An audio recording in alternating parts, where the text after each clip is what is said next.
இப்போ நான் கடையில் போய் துணி வாங்க போகிறேன்.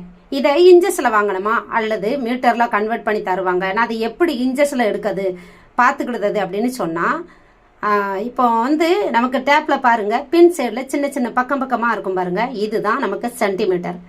மேலே இருக்கிறது நமக்கு துணியெல்லாம் அளந்து கொடுக்கறது இந்த சென்டிமீட்டர் கணக்கில் தான் அளந்து கொடுப்பாங்க. இன்ச்சஸ் கணக்கில் அளந்து கொடுக்க மாட்டாங்க. பாடி மெஷர்மெண்ட் எடுக்கிறது மட்டும்தான் நமக்கு இன்ச்சஸ் கணக்கில் வருமோ தவிர, துணி நம்ம கடையில் போய் வாங்குறோம் அப்படின்னா அது சென்டிமீட்டர் கணக்கில். அப்போ ஒரு மீட்டருக்கு எவ்வளவு சென்டிமீட்டர் வரும் அப்படின்னா 100 சென்டிமீட்டர் தான் நமக்கு ஒரு மீட்டர். அப்போ 1.25னா 125, 150 அந்த இடத்துல டேப்லேயே பாருங்கள் வரும் பாருங்கள். அதுதான் நமக்கு 1.25 மீட்ரு, 1.5 மீட்ரு அந்த மாதிரி நீங்கள் பார்த்துக்கிடணும். 100க்கு மேலே வருது அப்படின்னு சொன்னால் நீங்கள் அதுக்கு மேலே எவ்வளோ வருதோ அப்போ புரிஞ்சுக்கோங்க 1.10 சென்டிமீட்டர். அப்போ ஒரு மீட்டரும் 10 பாயிண்ட்டும் அந்த மாதிரி நினச்சிக்கோங்க. இதுதான். இதை இன்ச்சஸில் பார்க்கும்போது 39.5 இந்த மாதிரி தான் இன்ச்சஸ் கணக்கில் நம்ம பார்க்கணும். இப்போ உங்களுக்கு புரிஞ்சிருக்கும் அப்படின்னு நினச்சிக்கிறேன். புரிஞ்சுட்டு அப்படின்னா அடுத்த ஸ்டெப் போவோம்.